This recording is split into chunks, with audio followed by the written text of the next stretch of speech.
presidência da República e necessariamente a classe operária está representada politicamente no governo.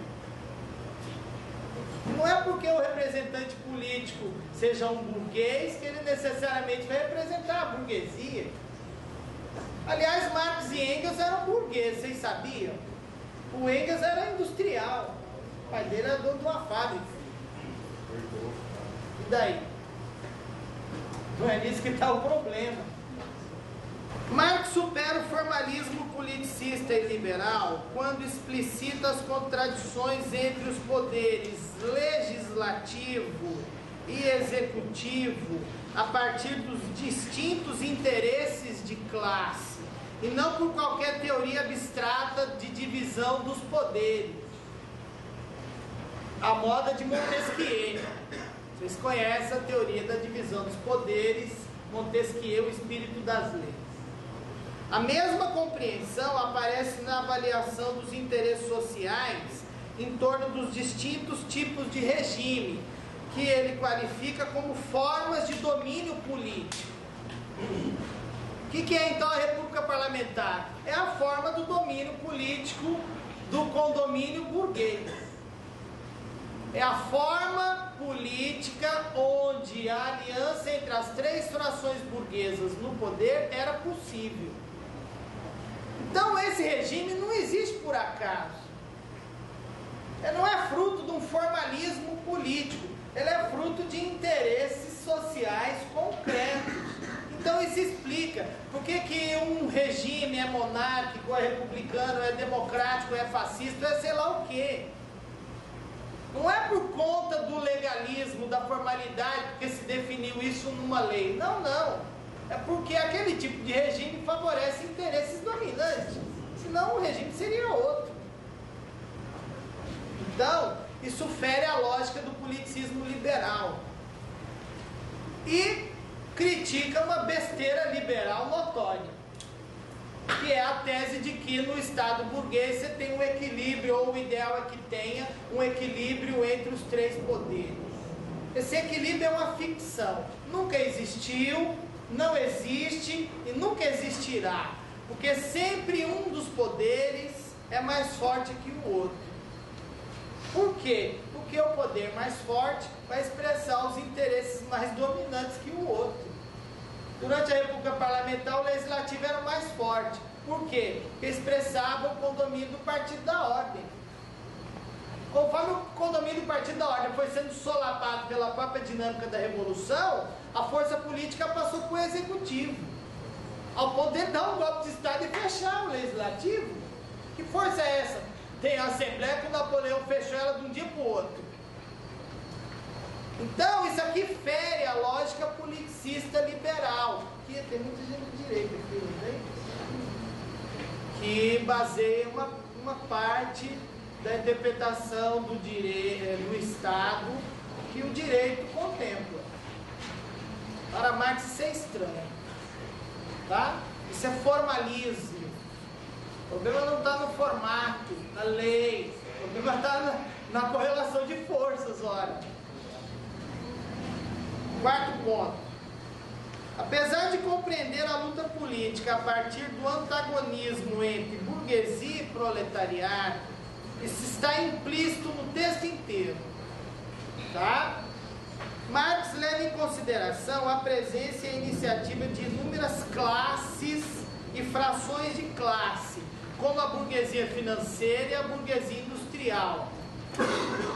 Entre essa e a grande propriedade, convertida em fração burguesa pelo próprio desenvolvimento capitalista da agricultura. Entre essas e a pequena burguesia, identificada pelo Partido Democrático. E entre todas e os pequenos camponeses, né? A massa do campesinado. Essas classes são capazes de alterar o ritmo da luta de classes, da luta de classes fundamentais, e até de liderá-las em determinado momento, beneficiando-se do seu antagonismo.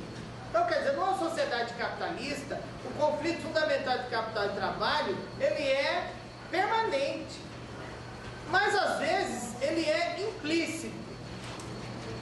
Por quê? Porque essas classes antagônicas, elas não estão liderando, uma de lá e a outra de cá, o processo da luta de classe. Às vezes o processo pode aparecer liderado por outras classes intermediárias entre esses dois polos. Por exemplo, o latifúndio, a nobreza latifundiária, ou o campesinato, ou a pequena burguesia. O fato da classe operária e da burguesia não aparecer explicitamente como conflito fundamental da luta de classes, não quer dizer que ele não exista. Quer dizer apenas que ele está implícito, ele está latente, o que permite que outras classes apareçam.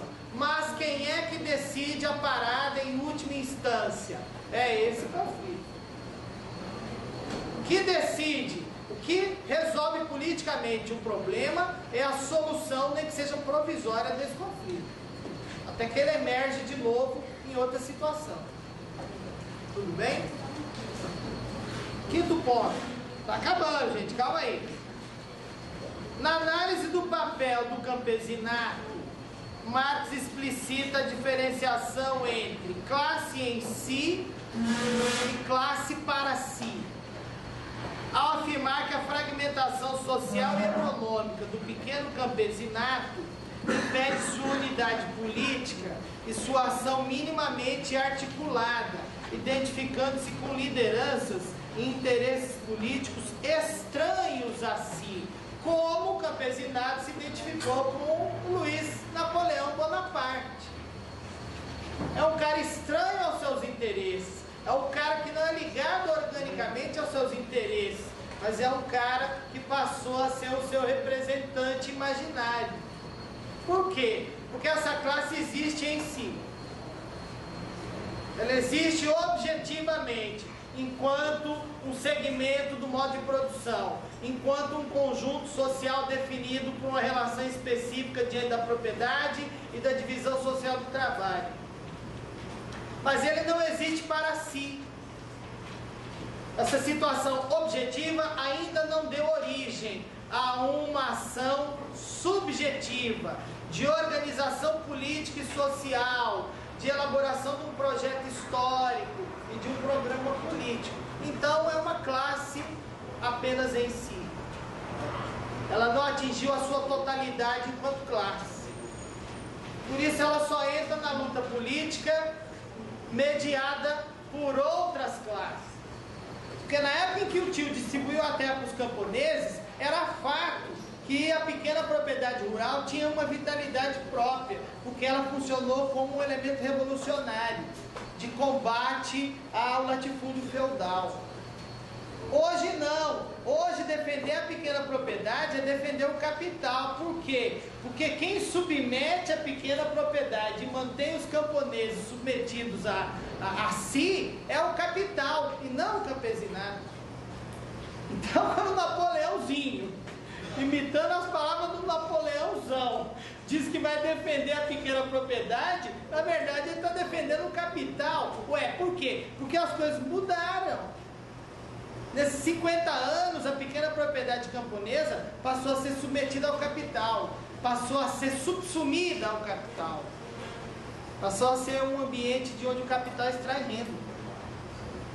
Só que na mitologia napoleônica isso não aparece.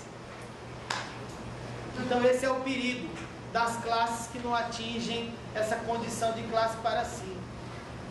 Ele fala ainda do exército, né? O grande honra do camponês francês da época da Grande Revolução era ser membro do exército, esparramar a revolução pela Europa, ser um cidadão, um patriota. Hoje o exército é formado por arrivistas. Hoje o exército é formado por vagabundos, ele fala, por marginais, por comedores de salsicha, não é? Então, quando o Napoleão, sobrinho, fala pela glória do exército, na verdade ele não está falando do camponês, ele está falando da massa de marginais que se agruparam em torno dele na Sociedade 10 de Dezembro. Está falando do lupeproletariado, que está doido atrás de uma sinecura, está doido atrás de uma pensão vitalícia do Estado. Mas a mitologia ele usa para ganhar o apoio dessa classe.